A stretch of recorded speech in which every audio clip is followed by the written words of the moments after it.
Star Citizen Alpha 3.17.1 is out on the PTU for testing. The patch adds a few bits and pieces, with the Scorpius heavy fighter getting added, and the patch is sort of all about Orison getting ready for Fleet Week, but there are a huge amount of fixes here too. This patch is expected to go live around Fleet Week, so Friday the 20th of May or just before. Before we sort of delve into the patch notes and the new location, let's have a look at the Scorpius.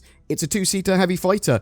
It's been added to this patch. It's got X-Wing. It's an RSI ship, but it's very much also inspired by an X-Wing. You can sort of bring its wings up by putting away its landing gear or pressing Alt-K, boop, boop, and put its wings into whatever mode you want.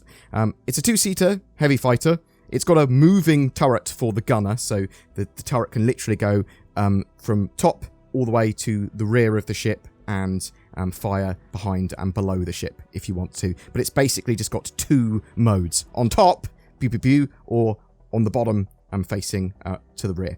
So sort of bear that in mind. It does have good motion, sort of good range of movement, but it's not. You don't have a free range of movement along that sort of spindle as it's going along there.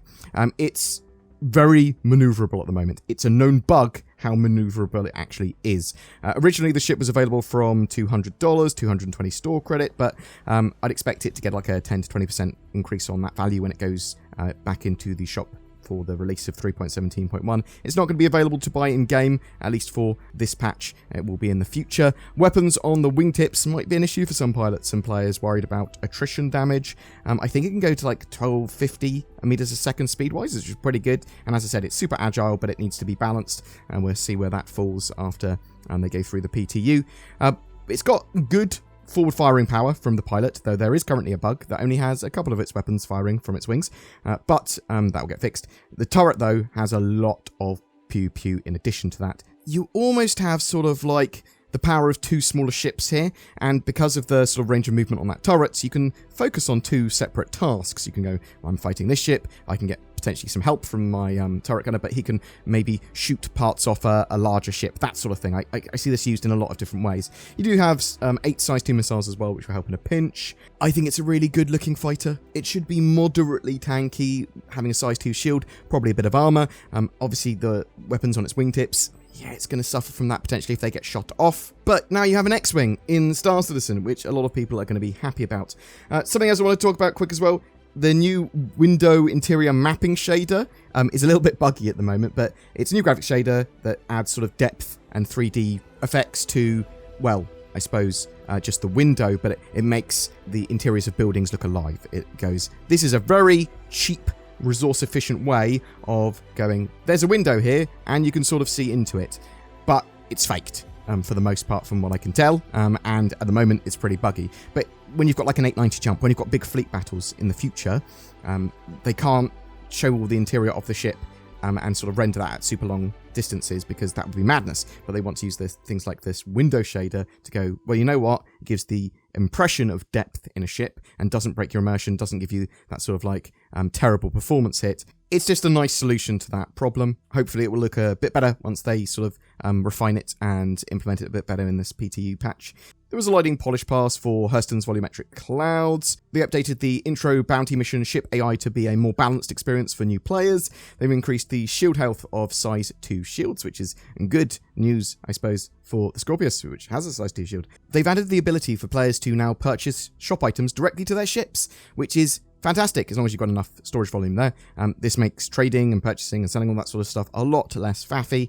Great little quality of life thing there. And they've added a new refueling console to the rear catwalk platform on the Starfarer. They've updated the min-max wait times and insurance expedite fees of the Drake Cutlass Steel, consolidated Outland Hoverquad, and Misk Hull A. Further performance improvements have been made to the streaming bubble. Performance polish pass has been done on a large planetary storms as well, so you should notice weather and clouds looking better. And for 3.17.1 has also seen a massive amount of bug fixes. Various issues with duplication, spawning, despawning, inventory, weapons, reloading, mining, scanning, UIs, the Moby Glass refueling, the Starfarer and Carrack, as well as mission accessibility, have all been addressed, along with a wad of stability and crash updates. The current known issues have actually been largely reduced as of this patch, and they currently stand at, well, ones that Cloud Imperium have listed. The Scorpius flight tuning will change, as the ship is a bit too maneuverable right now. The Platinum Bay shops at rest stops will temporarily have generic screens until they can actually have proper Platinum Bay ones put on there. Orison, the AI marker for the player's designated landing area, only appears when the player gets within a close proximity to the starport. Ships can explode after a player exits them, still not great. While docked at a starfarer, the Valkyrie will continuously tilt instead of remaining stationary. Damage to players' health can become delayed and trigger after a player has actually healed themselves. The Argo Raft's elevator controls cannot be interacted with from either side of the deck. A ship's targeting pip may be missing or disappear for some players. They cannot be targeted when this happens. This is really quite stressful and annoying, but it doesn't happen all the time, fortunately. Character's head, mobiGlass, and other equipment can sometimes go missing after being released from Clash of Prison. Medical beacons will not complete mission and payment when a player is brought back from incapacitation. This patch appears really quite stable and relatively performant. I was messing around at Orison. There are performance drops there in certain areas. There's obviously those clouds going on. It is a PTU patch, and there's the sort of shaders causing some issues potentially. We can take a quick look at the Expo Hall area at Orison. We can only see the sort of entryway at the moment because they're not testing the individual Expo days yet, but you want to go from Augustin-Low Spaceport. You want to go to the Vision Center, which is the green new sort of route on there. I believe it leaves from Pad 3 at Augustin-Low Spaceport, and that's the only place you can actually get there from at the moment. So go there. It's quite a long distance. There is terrifying sky bridges there and lots of connected platforms. You'll fly all around for quite a while. Eventually you'll get to this very idyllic, beautiful looking platform, the Vision Center. Sort of go in there, you can walk around that platform and the main foyer for the Invictus 2952 event, but you can't get in there yet, as I said. It's relatively similar to the sort of entryway that we had at Microtech, and it is supposed to just be a big expo hall for ships to be shown in and sort of like a little bit of a celebration.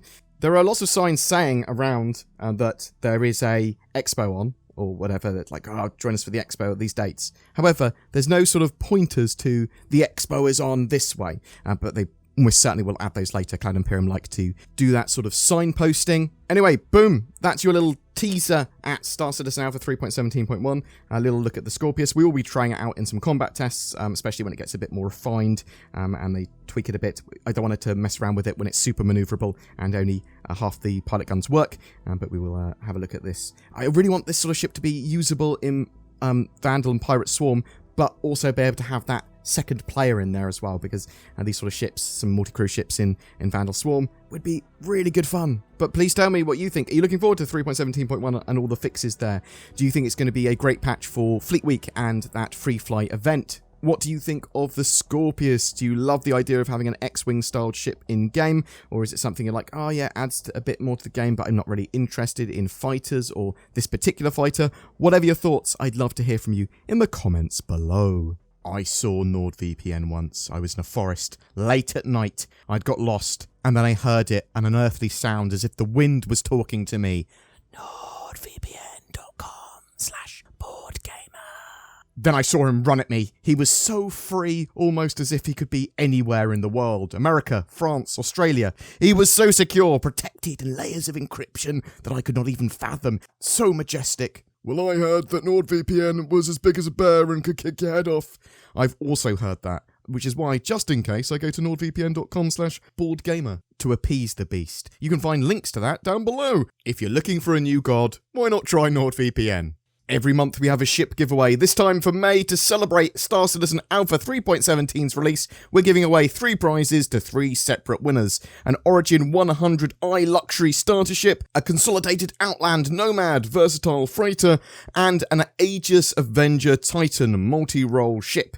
They all come with lifetime insurance and access to play Star Citizen. To be in for a chance of winning one of those 3 prizes, just comment on any of my videos made during May. More details in the description below. Thank you so much to everyone that watches, shares, comments, and likes my videos. It really does help the channel grow. Be sure to subscribe for more content. If you would like to go to the extra mile in supporting the channel, there is Patreon links below. There's a join button under my videos as well on YouTube that makes you a highly elite channel member with some extra perks and exclusive content. There's also the thanks button, which straight up gives us money, and you can leave a highlighted comment. Thank you so much for watching, and I hope you have a great May 2022.